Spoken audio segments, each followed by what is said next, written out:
اعوذ باللہ من الشیطان الرجیم بسم اللہ الرحمن الرحیم۔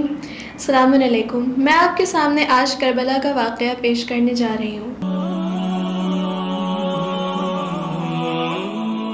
جب سے انسانی شکل میں دنیا کی تخلیق ہوئی ہے اس وقت سے آج تک ہمیشہ سے حق و باطل کا ٹکرار ہوتا رہا ہے۔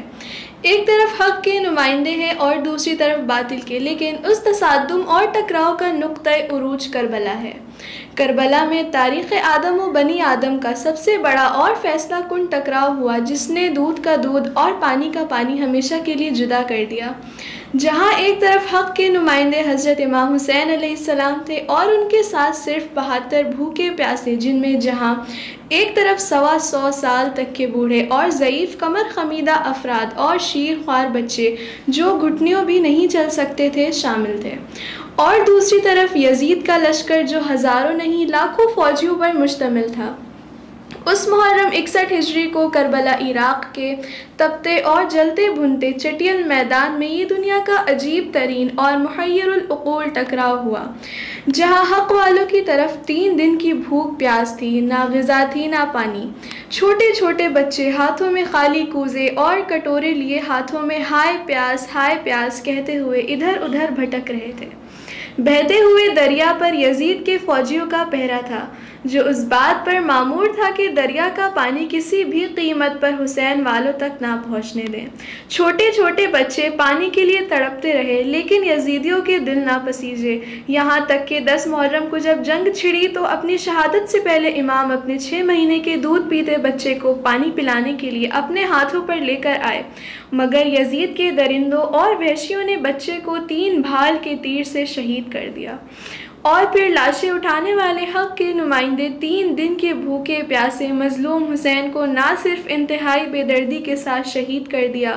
بلکہ انہیں شہید کر دینے کے بعد ان کی لاش پر گھوڑے دوڑا کر اس لاش کو پامال کر دیا، اور اس کے بعد خیمے جلا دیے گئے۔ مقدرات عصمت و طہارت کے سروں سے چادریں چھین لیں، انہیں مرنے والوں پر رونے بھی نہیں دیا گیا۔ اسی پر اکتفا نہیں کی گئی، بلکہ اگلے روز انہیں قیدی بنا کے کوفہ اور شام لے جانے کے لیے اسی طرف سے گزارا گیا، جہاں مقتل میں ان کے وارثان، بیٹوں، بھائیوں، بھانجوں، بھتیجوں اور حق کے لیے جان دینے والوں کی لاشیں جلتی دھوپ میں زمین پر جا بجا پڑے ہوئے تھے۔ ظالم یزید نے اس طرح دنیا کو یہ دکھانا چاہا تھا کہ میں ظلم کا نمائندہ کامیاب ہو گیا اور حق کے نمائندے حسین ہار گئے، لیکن یزید یہ بھول گیا کہ ظلم کی کامیابی وقتی ہوتی ہے۔ مظلوم بچوں اور عورتوں کا یہ قافلہ جہاں جہاں گیا اور جدھر جدھر سے گزرا، ان مظلوموں نے اپنی مظلومیت کی داستان کو اس طرح تماشا دیکھنے والوں کو سنائی کہ جن کو قتل کیا گیا ہے اور مابقی بچوں اور عورتوں کو جو قیدی بنایا گیا ہے وہ کوئی اور نہیں بلکہ رسول اللہ کے خاندان کے لوگ ہیں، اور انہیں بے جرم و خطا اس لیے قتل اور قید کیا گیا کہ انہیں نہ ظلم کے خلاف آواز کیوں اٹھائی۔ تو یزید کی وہ حکومت جو 1/3 دنیا پر محیط تھی، وہ کچھ ہی وقت میں تاش کے پتوں کی طرح بکھر گئی۔ بھرے ہوئے بازاروں اور پرہجوم درباروں میں ان بے کس و بے بس بچوں، عورتوں، خصوصاً شہزادی زینب، جناب زینب ام کلثوم اور ان گرفتار قیدیوں کے قافلہ سالار چوتھے امام شہید کربلا حسین مظلوم کے وارث امام زین العابدین علیہ السلام نے اپنے خطبوں اور تقریروں سے یزید کے مظالم اور اپنی مظلومیت کو اس انداز میں یزید و ابن زیاد کی موجودگی میں اس مؤثر انداز میں بیان کیا کہ یزید کے خلاف ایک عوامی انقلاب ہی کو جنم نہیں دیا، بلکہ یزید کے چہرے سے اسلامی نقاب اتار کر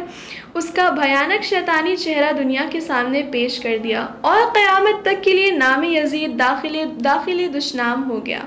اور اسے اس لائق نہیں چھوڑا کہ کوئی بڑے سے بڑا اور پکے سے پکا یزیدی بھی اپنا نام یزید رکھوانے کو تیار نہیں ہے۔ ناظرین، خدا حافظ، فی امان اللہ۔ بسم اللہ الرحمن الرحیم۔ حوزہ معصوم قم میں آن لائن ایڈمیشن اسٹارٹ ہے، بچوں کے لیے اور خواہران کے لیے۔ مبلغہ، عالمہ اور معلمہ بننے کا سنہرا موقع۔ رابطہ کریں ان نمبرز پر۔